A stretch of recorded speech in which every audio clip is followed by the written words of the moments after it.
Bonjour Franck Guillot, bienvenue sur la web TV des frigoristes.fr. Pouvez-vous vous présenter?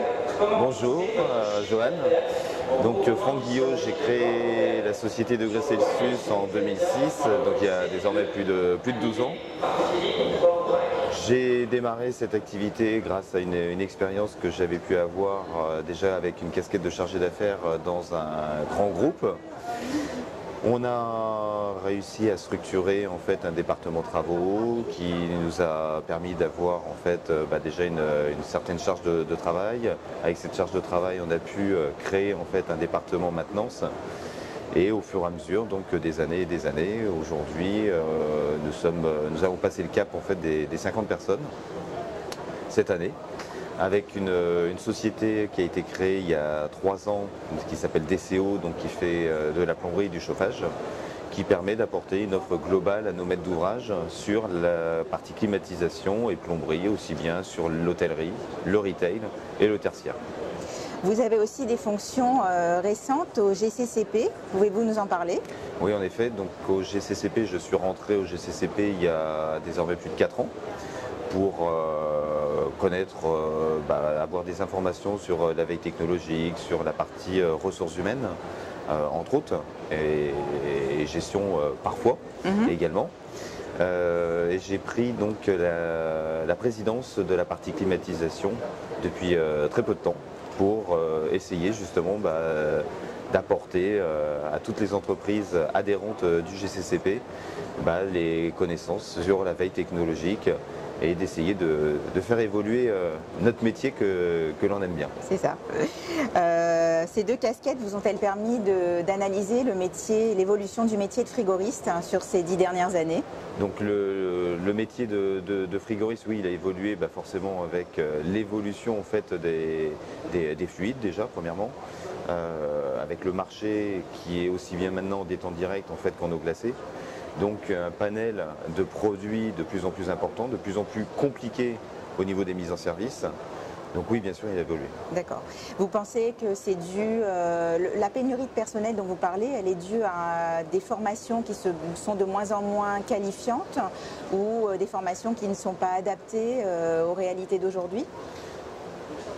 Alors c'est une très bonne question, Joanne. Merci. Le GCCP qui possède également donc, le centre de formation à Fortec permet justement en fait un panel de formation aussi bien du débutant jusqu'au technicien frigoriste le plus confirmé. Donc non, je pense que les formations elles sont bien présentes.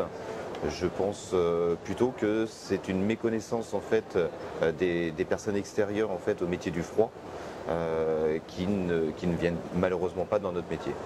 Un manque de relais au niveau de l'éducation. Oui. Il y a eu ces dernières années beaucoup de réglementations et des changements sur les évolutions technologiques dans notre métier. Quel impact ça a concrètement sur votre activité et dans votre relation client? Alors, sur notre activité, déjà pour commencer, il a fallu mettre des outils en place. Lorsqu'on parle de Revit, par exemple, sur la partie bureau d'études, où nous, on était habitués à travailler simplement sur AutoCAD. Donc, il faut prendre ce virage-là sur la partie bureau d'études. Après, sur la partie produit, on est obligé, en effet, d'envoyer nos collaborateurs assez régulièrement en formation pour qu'ils puissent connaître aussi bien sur la partie chargée d'affaires que la partie technicien et metteur au point, de connaître en fait justement les particularités de ces évolutions. Que pensez-vous de la réglementation F-Gaz et quel impact ça a pu ou ça peut avoir sur votre fonctionnement aujourd'hui? La réglementation F-Gaz est une très bonne chose parce que la planète en a besoin. Mais malheureusement, comme c'est trop souvent le cas en France, on essaye de mettre en application une législation sans avoir étudié en fait quelles sont les conséquences. La problématique, c'est qu'aujourd'hui, les fabricants ne savent pas s'ils doivent se lancer sur le fluidaire 32.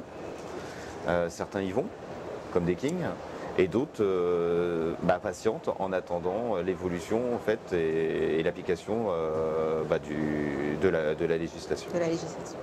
Et cette application, cette tentative d'appliquer la réglementation, est-ce qu'elle modifie votre discours commercial et votre relation commerciale avec les clients? Forcément, puisque lorsqu'on fait une installation chez Degrés Celsius, on a la chance d'avoir un bureau d'études qui fait de la conception.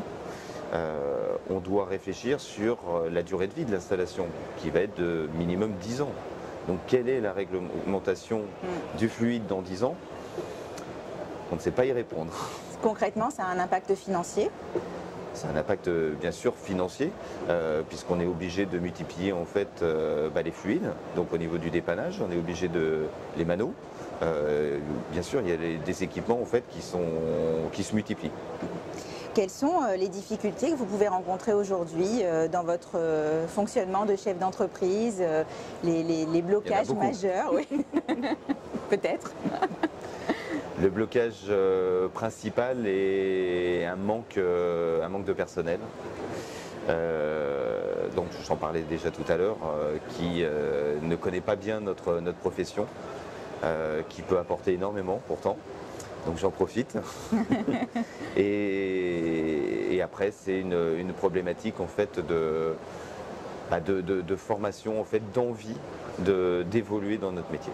D'accord.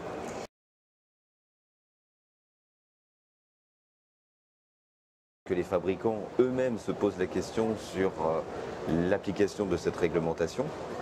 Donc nous, en tant qu'installateurs et mainteneurs, nous allons subir et suivre en fait les fabricants. D'accord. Je pense que c'est plutôt aux fabricants de faire une table ronde avec bien sûr en fait les ministères dédiés pour trouver en fait des solutions. Parce qu'en effet, on se pose quand même la question avec l'application de cette F-Gaz, de l'application en fait des fluides R407, R410 et R32 dans le domaine de l'ERP, ce qui est très très inquiétant puisqu'il serait interdit et on serait obligé en fait d'installer de l'eau glacée. Alors que l'eau glacée, pour des petites superficies en dessous de 1000 m², n'est pas la plus compétitive des technologies. Dernière question, est-ce qu'il y a une question que je ne vous ai pas posée? Non, je ne crois pas. C'est la question piège. Non. Merci bien. De rien.